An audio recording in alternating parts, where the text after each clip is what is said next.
बिडार, सुरवाई सेवा माजलाता सगावे, सुरवाई सेवा माजलाता मुठवा लिंगो, सुरवाई सेवा माजलाता फळापेल, सुरवाई सेवा माजलाता परसापेल, सुरवाई सेवा सुट्टी तांग सेवा मी तंडोस तल्ला कोटची सेवा क्या करो मावा फळा सेवा निपुणवी, फळा सेवा निपुणवी, फळा सेवा निपुणवी। इस कार्यक्रम में उपस्थित सभी मातृशक्ति को सेवा जोहार करता हूँ, सभी पितृशक्ति को सेवा जोहार करता हूँ और इस मंच पर उपस्थित सभी मान्यवरों को भी सेवा जोहार करता हूँ। यहाँ पर प्रतिमा के स्वरूप में उपस्थित प्रतिपत चंद्र लेखे व वर्धिष्णु विश्ववंदिता शाह सुमोह शिवश्रेष्ठा मुद्रा भद्राय राजते, इस राजमुद्रा के माध्यम से जिन्होंने इस महाराष्ट्र के करोड़ों मराठी जो लोग हैं, महाराष्ट्रियंस हैं, इनके दिलों पर राज किया, उन छत्रपति शिवाजी महाराज, आद्य क्रांतिवीर बिरसा मुंडा, संविधान के शिल्पकार डॉक्टर बाबा साहेब आंबेडकर, जिन्होंने स्त्री शिक्षा को अमल में लाते हुए अपनी पत्नी को प्रथम शिक्षित किया और उनके माध्यम से सभी महिलाओं के लिए स्त्री शिक्षा का अरेंजमेंट कर दिया। ऐसे महात्मा ज्योतिबा फुले तथा आज जिनकी जयंती के उपलक्ष्य में यह कार्यक्रम गोंडवाना समाज मित्र परिवार नागपुर बना रहा है, उन पुल्लेसूर बाबूराव शेर्मा के, क्रांतिवीर बाबूराव शेर्मा के, इनकी प्रतिमाओं को भी वंदन करता हूं जिन्होंने नागपुर नगरी को बसाया। उन गोंड राजे महिपत सिंह उइके उर्फ भक्त बुलंदशाह उइके, इनकी भी प्रतिमा को वंदन करता हूं। तो मित्रों,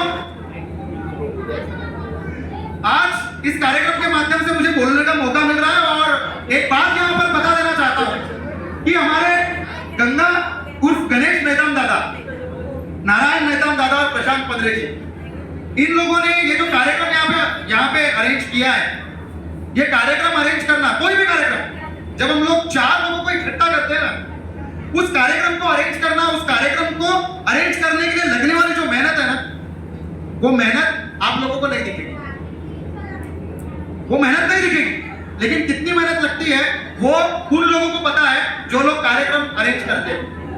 क्योंकि आप अलग अलग जगह के लोगों से मिलते हैं, अलग अलग जगह के लोगों को बुलाते हैं, अलग अलग जगह के लोगों को इकट्ठा करते हैं, अलग अलग विचारधारा के लोगों को इकट्ठा करते हैं और उनको एक जगह पर लाकर मंच के माध्यम से बोलने वाले लोगों को सुनने के लिए बाधित करते हैं। बाधित बोल रहा हूं ना, बाधित इसलिए बोल रहा हूं क्योंकि आज हर कोई सिर्फ बोलना चाहता है, सुनना नहीं चाहता, सुनना नहीं चाहता कोई, सुनाना चाहता है हर कोई। और इसीलिए जो मेरे पहले महेंद्र दादा ने, प्रशांत दादा ने जो बातें बोली ना कि हमारे लोग पिछड़े हुए हैं, दादा थोड़ा सा इसमें करेक्शन करता हूं, हमारे लोग जो है ना वो दो क्लास में बटे हुए, 2 भागों में बटे हुए, और जो लोग पिछड़े दिखते हैं उनके पिछड़े होने का एक कारण है और उनके पिछड़े होने का कारण हमको खोजना पड़ेगा दोस्तों। दूसरे कैटेगरी के जो लोग हैं जिनको मैं बोलता हूं कि वो बहुत ज्यादा पढ़े लिखे, बहुत ज्यादा वेल एजुकेटेड और वेल क्वालिफाइड है, लेकिन समाज के प्रति उनमें से सिर्फ 5% लोग हैं, 5% जो समाज के प्रति अपने कर्तव्यों का वहन करते हैं। अब यहां पर जैसे बाबूराव शर्मा जी की बात करने के लिए मुझे बुलाया गया है, लेकिन मैं किसी और चर्चा में बात कर रहा हूं, किसी और विषय में चर्चा कर रहा हूं। उसका कारण है दोस्तों, बाबूराव शर्मा के सन 1833 में उनका जन्म हुआ, 1857 की लड़ाई में उन्होंने अपना योगदान दिया, अपनी शहादत 1858 में दी। ये सारी बातें आपको गूगल पे मिल जाएगी या व्हाट्सएप सारे लोग चलाते हैं, आपको उनकी जीवनी के बारे में कोई ना कोई व्यक्ति पोस्ट लिखकर जानकारी देता है, वो आपको जानकारी मिल जाएगी। I don't want to waste my time in that, मुझे मेरा समय इन सब चीजों में बर्बाद नहीं करना है, इसलिए क्योंकि मेरे समाज को उस बाबूराव शर्मा की सोच की जरूरत है। बाबूराव शर्मा की जीवनी बताना पढ़ना है, जरूरी है, ओके, लेकिन बाबूराव शर्मा के बिरसा मुंडा ऐसे युवा जो उम्र के 25वें साल में अपनी शहादत देते हैं, क्या सोच रखते होंगे, कैसी सोच रखते होंगे कि हंसते हंसते कोई फांसी पर लटक जाता है और अपनी शहादत दे देता है। क्या जज्बा होगा वो, सोचना पड़ेगा। 25 साल की उम्र में अगर आप देखेंगे कि मूंछ ठीक से नहीं आई है, दाढ़ी ठीक से नहीं आई है, ऐसे लोग अंग्रेजों के खिलाफ लड़ने के लिए, एक व्यवस्था के खिलाफ लड़ने के लिए खड़े हो जाते हैं, तो क्या जज्बा रहता होगा? दो लोग हैं, एक बिरसा मुंडा जो जल जंगल जमीन की लड़ाई अपने जंगलों में रहकर जिन्होंने की, और उनके पास में भी एक ऑप्शन था, बता देता हूं कि उनकी पढ़ाई हो गई थी अच्छी खासी और वो चाहते तो नौकरी करके जीवन बसर कर सकते थे, ठीक है। इंग्लिश भी बहुत अच्छी आती थी क्योंकि क्रिश्चियन मिशनरी के स्कूल में पढ़े थे, धर्म परिवर्तन होते हुए देखा और भी बहुत सारी चीजें देखी, उस वजह से गुलगुलान कर दिए। बाबूराव शर्मा के जमींदार का बेटा चाहता तो क्या करता, अंग्रेजों की गुलामी स्वीकार कर लेते, और बाकी जो हमारे देश में देखा है बहुत सारे लोगों ने अंग्रेजों की गुलामी को स्वीकार किया और पेंशन लेकर, मस्त पेंशन लेकर बहुत जबरदस्त शान और शौकत से जिंदगी जिए। अभी भी देखेंगे हम लोग, कुछ लोग तो आमदार खासदार बन चुके हैं, ऐसे गद्दारों के वंश के लोग। मुझे बात नहीं करनी है उन लोगों पे, बट बता रहा हूं कि ये ऑप्शन था बाबूराव शर्मा के पास। लेकिन वो व्यक्ति, वो युवा जो शान और शौकत से गुजर बसर कर सकता था, वो अचानक से एक युवा गुलगुलान करता है तो दूसरा युवा जंगोम सेना बनाता है। जंगोम सेना बनाकर अपने लोगों के लिए, अपने लैंड के लिए, जंगल और जमीन, फिर से यही शब्द आता है। और मैं बार बार एक ही बात बोलूंगा, दादा ने भी थोड़ी देर पहले बोला था कि हम लोग शुरुआत से एक ही लड़ाई लड़ते आए, जंगल और जमीन। और फिर बोलूंगा क्या वो लड़ाई खत्म हुई, क्या वो लड़ाई खत्म हुई? आप लोगों से भी सेम सवाल है, मैं बहुत सारे लोगों से सेम सवाल करता हूं, आप लोगों से भी सेम सवाल कर रहा हूं, क्या आपकी जंगल और जमीन की लड़ाई खत्म हुई? नहीं हुई। अब आपको एक बात बताता हूं दोस्तों, अभी कुछ दिनों पहले तमिलनाडु के सीएम, जो डीएम के द्रमुक करके एक पार्टी है, उस पार्टी का हेड है और सीएम है, स्टालिन नाम है उनका, ठीक है। स्टालिन जो उनका नाम याद नहीं आ रहा है मुझे, द्रमुक के पुराने लीडर हैं, करुणानिधि, यस, एम करुणानिधि के बेटे एम स्टालिन। ये स्टालिन ने क्या किया होता है, स्टालिन ने कुछ दिनों पहले एक अलग सा विवाद खड़ा कर दिया है अपने देश में। और विवाद क्या है? विवाद है कुछ सालों पहले इंडियन गवर्नमेंट ने एक सिंबल लाया था रुपयों को लेकर। रुपया जैसे डॉलर का सिंबल होता है ना, एस और ऊपर ऐसे लाइन होती है, देखा है सबने? डॉलर का सिंबल देखा है ना? हाँ, वैसे ही इंटरनेशनल करेंसी के करेंसी करके इंडियन रूपी को पहचान मिलनी चाहिए, उसलिए रुपया का रू जो है, वो रुपया का रू जो है उसको करेंसी का सिंबल करके घोषित किया गया था कुछ सालों पहले। किसी एक व्यक्ति ने उसको डिजाइन किया, इंडियन गवर्नमेंट ने उसको अप्रूव किया। पर इस बात का मेरी स्टालिन वाली बात से क्या लेना देना? तो स्टालिन वाली बात से लेना देना यह है कि तमिलनाडु के उस सीएम ने रुपया के उस सिंबल में थोड़ा सा चेंज कर दिया और उन्होंने बोला कि हम यहाँ पे हिंदी नहीं तमिल भाषा को सबसे ज्यादा महत्व देंगे। क्या बोला? हिंदी भाषा को नहीं, तमिल भाषा को महत्व देंगे। और उसके बाद फिर अलग अलग लोगों के, अलग अलग नेताओं के बयान आने लगे, अलग अलग। वो पवन कल्याण आपने देखा होगा, एक्टर है, जिन्होंने अभी जनसेना पार्टी समथिंग कोई पार्टी है उनकी, उस पार्टी के माध्यम से काम करते हैं।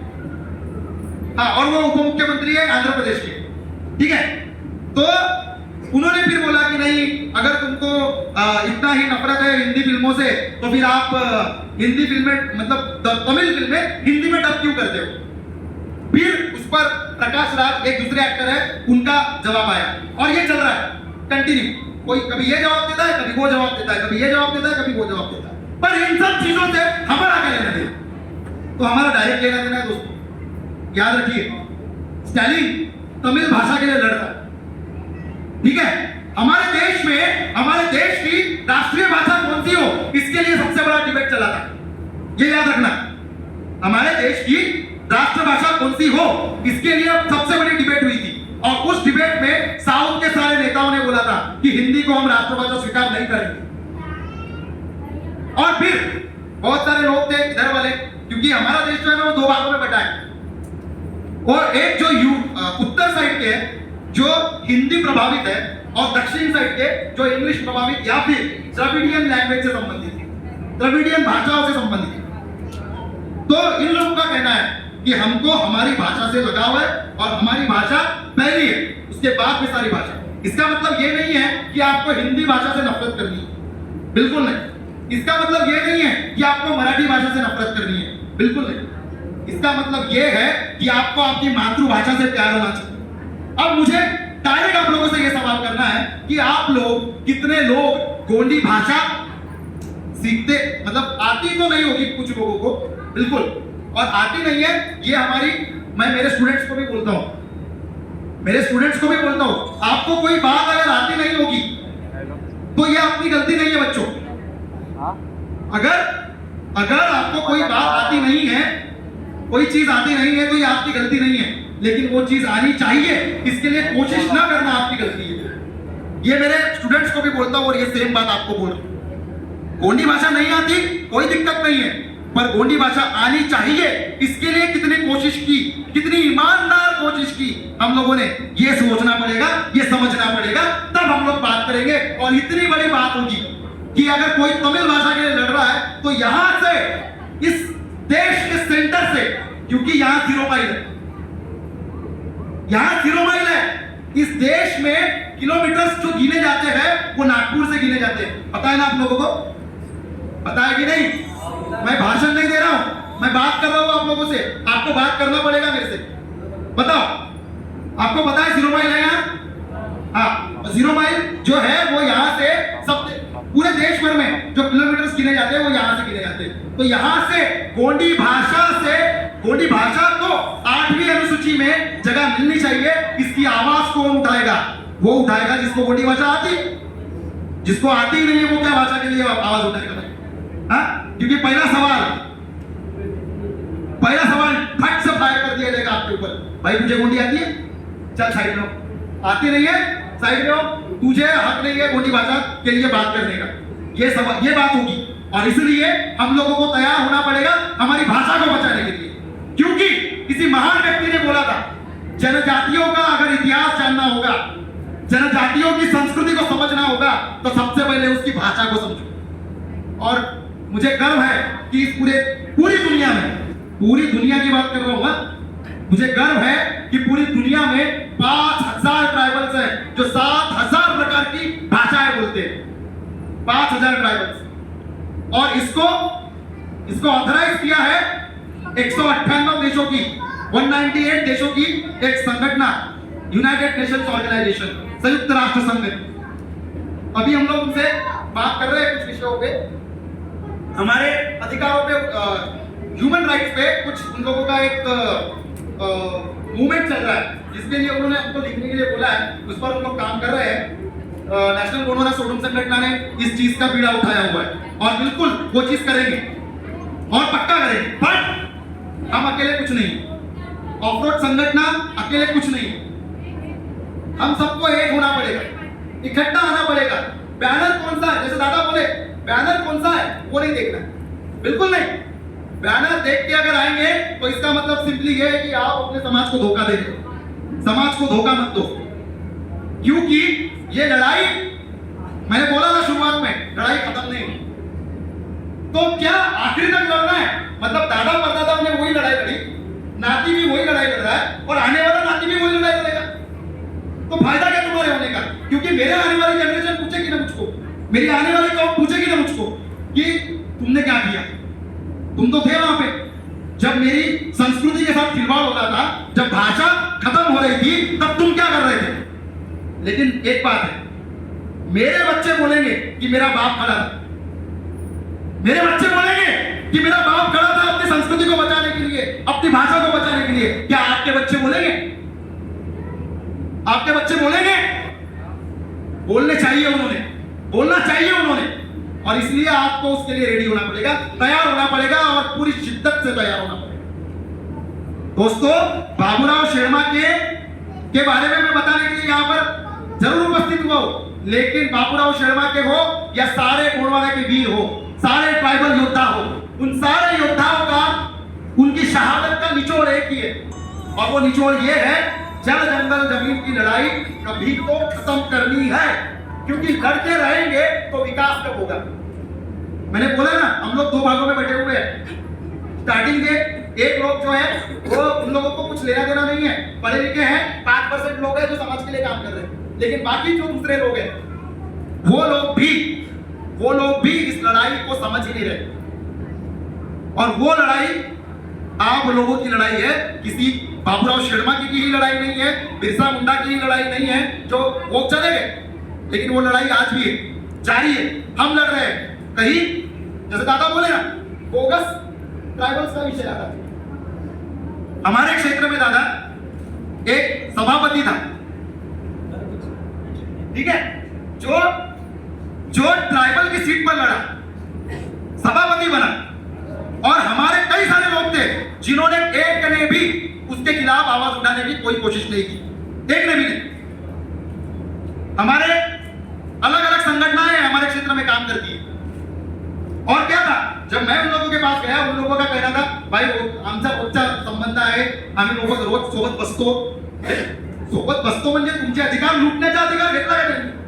हाँ? फिर मैं बोला कि अगर कोई नहीं है तो मैंने केस डाली और उसको सभापति पद से हटाया, और ऐसे सारों को हटाऊंगा अगर मेरे समाज के अधिकारों को कोई छीनने की कोशिश करेगा, लूटने की कोशिश करेगा। ऐसे सारे हाथ काटे जाएंगे, ऐसी सारी गर्दनें काटेंगे। लेकिन लिमिटेशन, कहां तक जाएंगे हम लोग? मैं रामटेक क्षेत्र में कर रहा हूं, ठीक है, महेंद्र दादा अपने क्षेत्र में कर रहे हैं, ठीक है, प्रशांत दादा अपने क्षेत्र में करेंगे, ठीक है, आपका क्या? आप अपने क्षेत्र में अपनी लड़ाई क्यों नहीं लड़ेंगे? हमने ठेका लेके रखा है क्या सबका? लेके रखा है, बिल्कुल ठेका लेके रखा है, लेकिन हाँ, लिमिटेशन है ना। ठेका जो है ना वो छोटा सा है, बहुत बड़ा ठेका नहीं है ना। बहुत बड़ा ठेका होता तो ठीक है, कुछ आउटपुट मिलता तो वही पैसा लगाते, है ना। क्योंकि हम लोगों को वो लोग, दादा ये बात बोल रहा हूँ, बड़ी जिम्मेदारी से बोल रहा हूँ, क्योंकि मैं जो देखता हूँ ना वो यही है, हमारे पढ़े लिखे लोगों को जो समाज है वो रिटायरमेंट के बाद याद आता है, ठीक है। बहुत जिम्मेदारी से बोल रहा हूँ, और मेरा वीडियो रिकॉर्ड हो रहा है, मेरा वीडियो वायरल होता है। उन सब लोगों को बोल रहा हूँ कि भाइयों, आप अगर नौकरी में हो और इलेक्शन लड़ने का इरादा है तो जब नौकरी में हो तब भी अपने समाज के लिए काम करो, ताकि जब अपना मुंह उठाकर जाओगे लोगों के बीच तब बता पाओगे कि नौकरी में था तो भी तुम्हारे लिए काम किया, और अभी आ रहा हूं तो तुम्हारे लिए काम करने के लिए आ रहा हूं। नहीं तो होता क्या है ना, तो होता क्या है कि उम्र के 58 साल तक बंदा नौकरी और घर, नौकरी घर और बच्चे, बस। मेरा बच्चा कहां पढ़ रहा है? तो दिल्ली पब्लिक स्कूल में पढ़ रहा है। मेरा बच्चा कहां पढ़ रहा है? तो इंटरनेशनल स्कूल में पढ़ रहा है। ओके, तुम्हारा बच्चा इंटरनेशनल स्कूल में पढ़ रहा है, लेकिन तुम्हारे समाज का वो बच्चा जो जिला परिषद स्कूल में पढ़ रहा है, जो महानगर पालिका के स्कूल में पढ़ रहा है, क्या उसको गुणवत्तापूर्ण शिक्षा मिल रही है? क्या उसको क्वालिटी एजुकेशन मिल रहा है? वो चेक किया क्या? क्यों नहीं किया? क्योंकि तू भी तो खुद जिला परिषद स्कूल में पढ़ा था। बड़े गर्व से बोलते हैं जिला परिषद स्कूल में पढ़ के मैं यही ऑफिसर बना, पर भाई बाद में कोई ऑफिसर बनना चाहिए कि नहीं जिला परिषद स्कूल वाला? तो फिर जाओ ना, देखो ना क्वालिटी कैसी है। नहीं देखे, क्यों? क्योंकि बताया ना, बच्चे, बीवी और घर और नौकरी, ये चार चीजें देखनी है। फिर 58 साल होने के बाद नौकरी छूट जाती है, फिर इनकम कमाना है समाज के नाम पे, फिर चलेंगे इलेक्शन लड़ने के, दावेदारी ठोकेंगे कि हाँ भारतीय जनता पार्टी को बोलेंगे कि मेरा इतना इतना, कांग्रेस को बोलेंगे मेरा इतना इतना, बीएसपी को बोलेंगे मेरा इतना इतना, वगैरह वगैरह वगैरह। और वो लोग जो अपने उम्र के कई साल गोल्डन टाइम, अपने उम्र का गोल्डन टाइम, मैं 34 साल का हूं, अभी 34 साल का हूं, ये मेरे पूरी लाइफ का गोल्डन टाइम है। यहाँ पे मैं जो करूंगा वही मुझे बुढ़ापे में मिलेगा, बराबर ना। तो ये गोल्डन टाइम मेरे जैसे कई सारे युवा है दादा, जो लोग दे रहे हैं समाज को। फिर ऐसे लोग क्या कर रहे हैं? ऐसे लोगों को भी तो समाज के लिए लड़ना है, और लड़ने के लिए पद पे जाना पड़ेगा। फिर पद पे जाना पड़ेगा तो ये जो आएंगे कूले टिकाने के लिए अपनी, उन लोगों को समझना पड़ेगा कि भाई 58 साल तक नहीं आए ना यार, पेंशन ले और घर पे बैठ चुपचाप। और ऐसे लोगों को आगे बढ़ाओ जो लोग पहले से लड़ रहे हैं, उन लोगों को फंड करो, तब तुम्हारे समाज के लिए जो तुम्हारा योगदान है वो देखने को मिलेगा। पर किस्सा यही है, हर किसी को सिर्फ अपनी पड़ी हुई है, समाज की नहीं। और दिक्कत वही है, अगर अपनी पड़ी होती तो बाबूराव शर्मा की जयंती हम लोग यहाँ नहीं मना रहे होते, है ना। बाबूराव शर्मा जी का कोई वंशज आज आमदार खासदार बना हो गया हो, है ना, मंत्री बन गए होते, आदिवासी विकास मंत्री। अभी एक चलन है, सारे गवर्नमेंट ने वो चलन लगाया हुआ है, जो व्यक्ति ट्राइबल है उसको आदिवासी विकास मंत्री बना दो, उसके बाद में उसको सवाल पूछने वाला कोई तैयार ही नहीं रहेगा। और बावजूद इसलिए कारण क्या है, इसी वजह से क्या हुआ कि हमारे उइके साहब अपने आदिवासी विकास मंत्री तो बन गए, लेकिन लाड़की बहन के नाम पर 4,500 करोड़, कितना 4,500 करोड़ हमारे ट्राइबल का फंड उसकी ऐसी तैसी कर डाली है। बताओ, हमारे फंड की, वो फंड कौन सा? हरकुल, उसी में से मिलेगा, हरकुल उसी में से मिलेगा। तुम्हारे जो ट्राइबल डिपार्टमेंट के जो अलग अलग स्कीम है, जिसमें आप लोगों को जो क्या बोलेंगे, खुद का व्यवसाय शुरू करने के लिए 50,000 रुपए 85% सब्सिडी पे मिलती है दादा। 85% सब्सिडी का मतलब क्या है समझ लीजिए, 50,000 रुपए की योजना भरने सिर्फ 7,500 है, भरने सिर्फ 42,500 रुपए आपको दे रही है गवर्नमेंट। सोचो, उसको वापस नहीं करना है।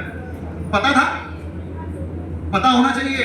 ऑफिस आपके शहर में एटीसी ऑफिस जाओ, कॉलर पकड़ो वो ऑफिसर का जो तुमको योजना नहीं दे रहा है, पूछो लाक्षांक 100 क्यों है, अगर हमारी संख्या 1000 है तो 1000 करो 1000।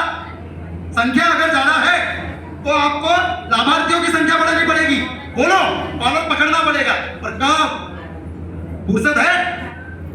नाच गाने से फुर्सत मिले तब ना, हाँ है कि नहीं? तालपत्री, ये वही योजनाएं चल रही है, कई सालों से देख रहा हूं मैं। और जो लोग वो कमेटी में जाते हैं ना, उन लोगों को भी कुछ समझता है कि नहीं समझता पता नहीं। अरे भाई, मेरा भाई अगर सिविल इंजीनियरिंग कर रहा है, मेरा भाई किसी भी प्रकार की इंजीनियरिंग कर रहा है, तो उसको लैपटॉप दिलवाना भाई तेरे वहां से, बोलना देना स्कीम। एक लैपटॉप की 50,000 की तो आएगी, लैपटॉप 50,000 से नीचे में आ जाएगी, हाँ? लेकिन हमारा युवा भी पबजी खेलने में मजबूर है, मतलब पूरा व्यस्त है। उसको नौकरी लगी हुई है, कहां पे? पबजी में। कौन सी नौकरी लगी है? गेम खेलना है भाई, मार मार मार मार मार, अरे वो देखो बंदा आया बंदा आया बंदा आया, बस यही चल रहा है, यही चल रहा है, ये रियलिटी है। और मैं जो बातें बोलता हूँ वो फेक नहीं है, सारी बातें मैं जो बोल रहा हूँ, मैं जमीन से जुड़ा हुआ व्यक्ति हूँ, हवा में नहीं हूँ, एसी कैबिन में नहीं रहता, मेरी गाड़ी भी एसी वाली नहीं है, इसलिए एसी से दूर दूर तक पे कोई नाता नहीं है। नाता डायरेक्ट है, किससे? मेरी प्रकृति शक्ति से, जो मुझे ऑक्सीजन देती है, मेरी प्रकृति शक्ति जो मुझे यहाँ जिंदा रख रही है, उससे मेरा डायरेक्ट नाता है। आपका भी डायरेक्ट नाता उसी से होना चाहिए। और इसीलिए ये जो कर रहे हैं हम लोग, संविधान की कलम 340, 41 और 42 हम लोगों को आरक्षण पर जब भाष्य करती है ना, तो ओबीसी अदर बैकवर्ड क्लासेस को आरक्षण किस आधार पर दिया जाएगा? इकोनॉमिकल बैकवर्डनेस के आधार पर दिया जाएगा। ये संविधान की कलम 340 में बताया गया है।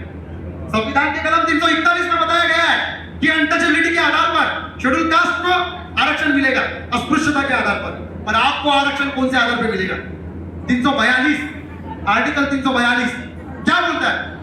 The tribals should get reservation on the basis of their cultural and geographical isolation, सांस्कृतिक और भौगोलिक विशिष्टता के आधार।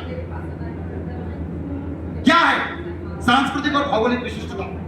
भौगोलिक विशिष्टता नहीं रही, अभी हम लोग सब सिटी में आ गए, लेकिन सांस्कृतिक विशिष्टता क्या है? तो पेन्नाम के 6 देव है, पेन्नाम के 6 देव है, ठीक है, मसराम के 7 देव है, मड़ावी के 7 देव है। ये जो व्यवस्था है ना, ये व्यवस्था आपको दूसरे लोगों में नहीं देखने को मिलेगी। टोटल व्यवस्था आपको दूसरे लोगों में नहीं देखने को मिलेगी। यही हमारी सांस्कृतिक विशिष्टता है दोस्तों, और इसको टिकाए रखने के लिए ऐसे कार्यक्रमों की जरूरत है। पर होता क्या है ना, अभी इतने सारे कार्यक्रम अटेंड करते हैं हम लोग, बहुत सारे कार्यक्रम अटेंड करते हैं। आज मैं, ये दूसरा कार्यक्रम है, अभी अब तीसरे कार्यक्रम में जाऊंगा और सेम बातें बोलने के लिए, ठीक है। पर इसका क्या है ना, बोलते हैं हम लोग, वायरल होते हैं वीडियोस, लोग सुनते हैं, तालियां बजाते हैं, बट होता क्या है, हम लोग तालियां सुनने के लिए नहीं आया। मैं तो स्पेशली यहाँ पे आपकी तालियां सुनने के लिए नहीं, मैं यहाँ पे इसलिए हूं कि आप लोग, मैं जो बता रहा हूं उसका कम से कम 5% अपने घर लेकर जाए, 5% अपने आने वाली जनरेशन के लिए बचाए। और आने वाले कई सारे कार्यक्रम होंगे, उन कार्यक्रमों में बहुत सारे लोग आएंगे और वो लोग जो बताएंगे उन सब बातों को, उन सब बातों का निचोड़ अपने आने वाली जनरेशन को बताओ, क्या अभी जो जनरेशन है उसको बताओ, तब ये कार्यक्रम सफल होंगे। नहीं तो इतना पूरा खर्चा जो है ना दोस्तों, वो वेस्ट हो जाएगा। बड़ी मेहनत से, वो मैंने बताया ना, बहुत मेहनत लगती है, वो गणेश दादा को मालूम है कितनी मेहनत लगी होगी उनको, मुझे पता है। हम लोग वर्ल्ड इंडिजिनस डे का कार्यक्रम लेते हैं, विश्व मूल निवासी दिवस का कार्यक्रम लेते हैं देवलापार में, और आसपास के लगभग 20-25 गांवों को इकट्ठा करते हैं, हजारों लोग रहते हैं। होता क्या है, कार्यक्रम अटेंड करना है, 2 चीजें बिल्कुल रखनी है दादा। हमारी वैचारिक क्षमता जो है ना, वो इस लेवल पे है अभी कि अगर आपको कोई कार्यक्रम रखना है और संख्या बढ़ानी है ना, भीड़ बढ़ानी है, तो 2 चीजें जरूरी है, एक डांस और दूसरा खाना। ये 2 चीजें रखो, देखो ये 2 चीजें रखो, संख्या से फटाफट बढ़ेगी। हाँ, क्यों? घर पे खाना नहीं मिलता, मिलता है क्या? अगर खाना नहीं रखा जाए तो हमारी वैचारिक भूख मिटाने के लिए हम लोग नहीं खड़े हो सकते, हम लोग नहीं आ सकते वैचारिक भूख को मिटाने के लिए। क्या आपको सब कुछ मालूम है? मुझे सब कुछ नहीं मालूम है, और मैं ये पूरे दिल से स्वीकार करता हूँ। मैं संस्कृति में इतनी बड़ी बड़ी बातें करता हूँ, लेकिन मैं सिंपली बोलता हूँ कि मेरे पास में जो है ना, वो उस ज्ञान के महासागर का लोटा भर भी नहीं है। मैं ये बात बोल रहा हूँ।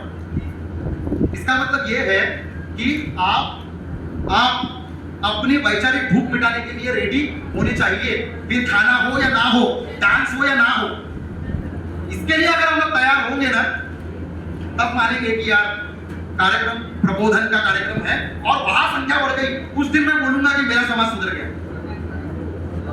प्रबोधन के नाम पे अगर संख्या बढ़ेगी, पर होता क्या है, कार्यक्रमाचे आकर्षण रेला नृत्य, कार्यक्रमाचे आकर्षण गोणी नृत्य, कार्यक्रमाचे आकर्षण अमका नृत्य, ठमका नृत्य, टमका नृत्य। लेकिन हाँ, बस कार्यक्रम संपल्यावर भोजन, आणि इकडे भोजन सुरू आहे, इकडे प्रबोधन सुरू आहे, डोक्यात काहीच नाही चाललं, पोटात सगळं चालतं। यही होता है, पर ये मत करिए, ठीक है। देखो, आप लोग पूरा समय निकाल के आते हैं, यहाँ से जाएंगे, फिर खाना बनाएंगे, स्पेशली महिलाओं के लिए बोल रहा हूँ, मातृशक्ति के लिए बोल रहा हूँ। बिल्कुल, वो तो होना चाहिए, बिल्कुल होना चाहिए, ये हमारी जिम्मेदारी है कि हमारी बहनों को तकलीफ ना हो, इसलिए हम खाना रखेंगे, पक्का रखेंगे। पर बात ये है मेरी बहनों, बात ये है कि आप ही हो, मैं इसका मतलब ये नहीं है मैं आप लोगों को अंडर एस्टिमेट कर रहा हूं, लेकिन आप लोग ही हैं जो इस समाज में क्रांति ला सकते हैं। क्योंकि यहां अगर देखोगे ना, इसर राजा गौरादाई का जो फोटो दिख रहा है आपको, हमारी संस्कृति जो मातृसत्ता पद्धति थी हमारी संस्कृति में, उसमें हमारा राजा जो है वो मातृशक्ति के नाम से जाना जाता था। और मातृशक्ति को इतना महत्व क्यों था? क्योंकि मातृशक्ति दो परिवारों को संभालती है। मतलब अपने मायके में भी वो अपने ज्ञान का प्रकाश पहुंचा सकती है और अपने ससुराल में भी अपने ज्ञान का प्रकाश पहुंचा सकती है। इसलिए मातृशक्ति सबसे ज्यादा पावरफुल है। और ये पावरफुल मातृशक्ति अगर जाग गई तो मुझे नहीं लगता वो जो सपना बाबूराव शर्मा ने अपने शहादत के समय में हंसते हंसते देखा होगा, जब वो हंसते हंसते फांसी पर चढ़े होंगे तो उनकी आंखों में मैं देखता हूं, मतलब अब मैं तो था नहीं तब, ऑब्वियसली नहीं तो आप बोलोगे क्या आप देख रहे हो दादा, हाँ मैं तो था नहीं तब बिल्कुल, लेकिन मैं अपने क्रांतिकारियों को जीता हूं, मैं अपने क्रांतिकारियों को समझता हूं, मैं अपने क्रांतिकारियों को अपने अंदर डालकर देखता हूं कि उस समय अगर मैं होता तो मैं क्या सोचता। और मैं ये सोच रहा हूं, मैं ये समझ रहा हूं कि बाबूराव शर्मा के जब फांसी पर लटके होंगे तब उनकी आंखों में एक अलग सी चमक थी, और वो चमक ये थी कि वो गोंडवाना राज जिसके लिए मैं आज फांसी पे चढ़ रहा हूं वो जल्दी आई। लेकिन आते आते 150 पौने 200 साल,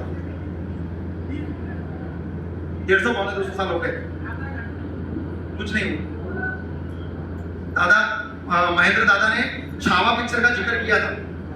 छावा जो शेर के बच्चे को बोलते हैं, और हम वो कौम है जो सोडूम।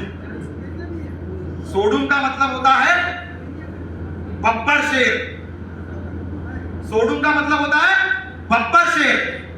तो हम वो कौम है जिस कौम ने बब्बर शेरों को जन्म दिया था, और वो शेर जिसमें संग्राम शाह मडावी का नाम आता है, और वो संग्राम शाह मडावी जिसने कभी अपनी पूरे जीवन में 50 साल राज किया था, और 50 साल में एक बार भी एक भी लड़ाई नहीं आता। कितने लोगों को पता है? एक भी लड़ाई नहीं आ रहा, वो बब्बर शेर। उस पर कौन पिक्चर बनाएगा? और पिक्चर नहीं बनेगी तो इतिहास हमारा मर जाएगा। नहीं, संग्राम शाह मडावी हमारे जैसे युवाओं के दिलों में जिंदा है, और आगे आने वाले जनरेशन के भी दिलों में जिंदा करेंगे हम उनको। पर आप लोगों को वो इतिहास जानना पड़ेगा, वो गौरवान्वित इतिहास जानना पड़ेगा। दोस्तों आखिरी एक बात बताता हूं और अपनी वाणी को विराम दूंगा। रानी दुर्गावती मडावी जिन्होंने अकबर के साथ में लोहा लिया, पता है आपको? रानी दुर्गावती मडावी ने शहादत दी, ये भी पता है आपको? पर आपको एक बात पता नहीं है जो मैं बताने जा रहा हूं, वो ये है रानी दुर्गावती उनकी शहादत हो गई, और आपको पता है कि रानी दुर्गावती जब लड़ाई पे जाती थी तो उनके साथ में उनका पुत्र हुआ वीर नारायण। पता है क्या? वीर नारायण की उम्र 5-7 साल थी, और जब रानी दुर्गावती का शहादत हुआ तब भी उनकी उम्र लगभग उतनी ही थी, 5-7 साल। क्या हुआ? रानी दुर्गावती शहीद हुए। सारे गोंड योद्धाओं में ये बात पता चली। जैसे दादा छावा पिक्चर आपने देखी है, मैंने भी देखी है। उसमें औरंगजेब ने संभाजी महाराज को एक बात बोली थी, मराठाओं का छत्रपति अब नहीं रहा, मराठाओं का छत्रपति अब नहीं रहा। यह बात जब बोली तो राजा राम जो अगले छत्रपति बनने वाले थे वो गद्दी पर बैठे और बोला, संभाजी राजा ने बोला कि मराठाओं का छत्रपति अभी भी जिंदा है। ये तो पिक्चर की स्टोरी है। स्टोरी ये है कि गोंडवाना का योद्धा अभी भी जिंदा है। ये 5-7 साल का बच्चा बोल रहा था, वो गोंडवाना का योद्धा जिंदा है, और जिसकी उम्र 5-7 साल की थी वो बच्चा अपने वजन से ज्यादा बड़ी तलवार को हाथ में लेकर निकला और बोला कि ये गोंडवाना के लिए कोई लड़ेगा नहीं तो मैं लड़ूंगा, मेरी मां अगर लड़ी थी तो मैं लड़ूंगा। ये इतिहास है, ये इतिहास है, पता होना चाहिए आप लोगों को ये इतिहास। और वो तलवार लेकर जब निकले तो उसी, ठीक है बच्चा रहा, बच्चा जिससे तलवार नहीं संभल रही थी, पर जज्बा देखो, जोश देखो, जुनून देखो, वो बच्चा अपने गोंडवाना के लिए तलवार लेकर निकला, शहादत हुई, उनकी भी शहादत हुई। 5-7 साल की उम्र में हमारे वीर नारायण शहीद हुए। बेशक वो ज्यादा लड़ नहीं पाए, लेकिन मैं बस एक चीज समझता हूं, जाते जाते वीर नारायण ने एक बात, एक जिम्मेदारी हमारे कंधों पर डाल के गई। एक जिम्मेदारी हमारे कंधों पर उन्होंने डाली, और वो जिम्मेदारी है गोंडवाना के लिए लड़ने की। हमारी उम्र 5-7 साल की नहीं है, हम बेबस नहीं है, हम बेबस नहीं गए, हम लड़ सकते हैं, और लड़ सकते हैं तो लड़ेंगे, और लड़ेंगे तो जीतेंगे। ये जज्बा होना चाहिए। दोस्तों, बहुत बोल चुका मैं, और भी आने वाले सालों में अगर मुझे बुलाया गया तो जरूर और भी बहुत सारी बातें बोलूंगा, लेकिन ये रियलिटी है, रियलिटी, वास्तविकता, इससे आप पीछा नहीं छुड़ा सकते। इसलिए वास्तविकता को अपनाओ, स्वीकार करो और वास्तविकता में जियो। अपने बच्चों को पढ़ाना है। बाबा साहब ने जब बोला था ना कि शिक्षा शेरनी का दूध है, जो पिएगा वो गरज कर दिखाएगा, वो अलग बात है कि हमारे कई सारे लोग जो है वो गरजने की जगह पे पूंछ डालकर एक कोने में बैठ गए, वो अलग बात है। लेकिन बाबा साहब की उस बात को हम झुठलाएंगे नहीं। हम हैं उस शिक्षा नाम की शेरनी का दूध हमने पिया है, और हम गरज रहे और बरस रहे और साथ साथ उस शेरनी का जब दूध पिया ना तो फाड़ना भी जानते, फाड़ेंगे। अपने अधिकारों के लिए जब जरूरत पड़ेगी तो ऐसे लोगों का शिकार भी करेंगे जो हमारे अधिकारों के सामने आएंगे, हमारे अधिकारों के आड़ आएंगे। बस अपनी वाणी को यही विराम देता हूं दोस्तों। आखिर में मैं कविता जो मैंने खुद लिखी है, सारी जगहों पर मैं वो कविता बोलता हूं, यहां पर भी बोलूंगा और अपनी वाणी को विराम दूंगा। कविता हमारे सारे जो वीर योद्धा हुए जिन्होंने शहादत दी, उन सबको समर्पित है मेरी ये कविता।